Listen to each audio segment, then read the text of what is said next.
শীতলপুর নামের গ্রামটা নদীর পাড় ঘেঁষে, চারপাশে ধানক্ষেত, সরু মাটির রাস্তা, আর রাত হলেই ঘন অন্ধকার।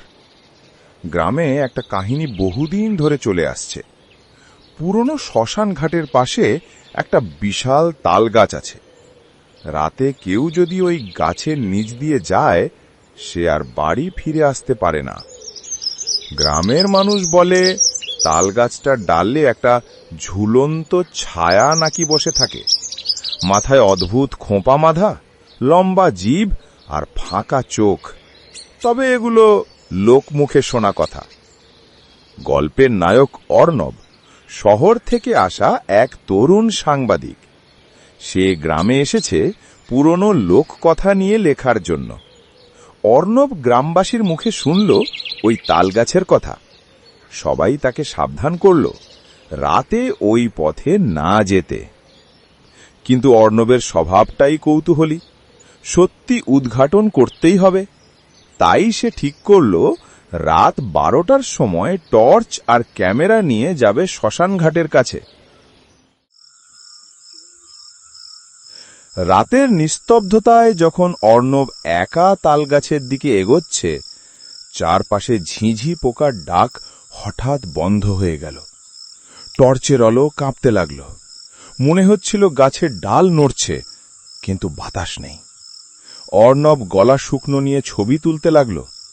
হঠাৎ সে ক্যামেরার ফ্ল্যাশে দেখতে পেল ডালের উপর থেকে কেউ নিচে তাকিয়ে আছে।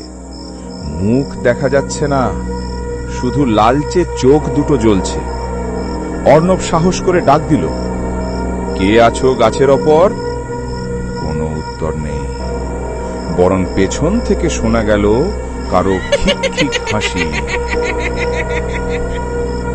হঠাৎ অর্ণবের টর্চ নিভে গেল। চারপাশ অন্ধকার। সে ফোন বের করতে গিয়ে টের পেল ফোনও বন্ধ হয়ে গেছে। তারপর তার কানে ফিস ফিস শব্দ।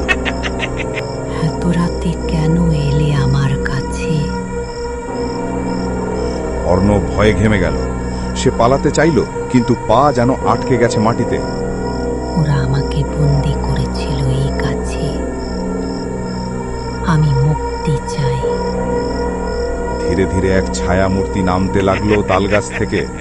লম্বা চুল মাটিতে ছুঁয়ে যাচ্ছে, মুখে এক চওড়া বিকৃত হাসি। ছায়াটা কাছে আসতেই অর্ণব স্পষ্ট দেখতে পেল ওটা মানুষ নয়। গলা অস্বাভাবিক লম্বা, চোখ একদম সাদা, আর জিভ ঝুলছে বুকে পর্যন্ত। অর্ণব জ্ঞান হারানো লাগে শেষবার যা শুনল তা হল, পরের দিন সকালে গ্রামের লোকেরা দেখে তালগাছটা উপড়ে পড়ে আছে, আর অর্ণব অচেতন অবস্থায় শ্মশানের পাশে। সবাই ভেবেছিল সে বেঁচে গেছে ভাগ্যক্রমে।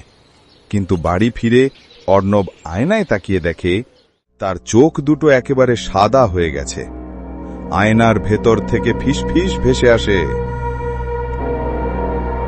এখন তুই আমার আসল আশ্রয়।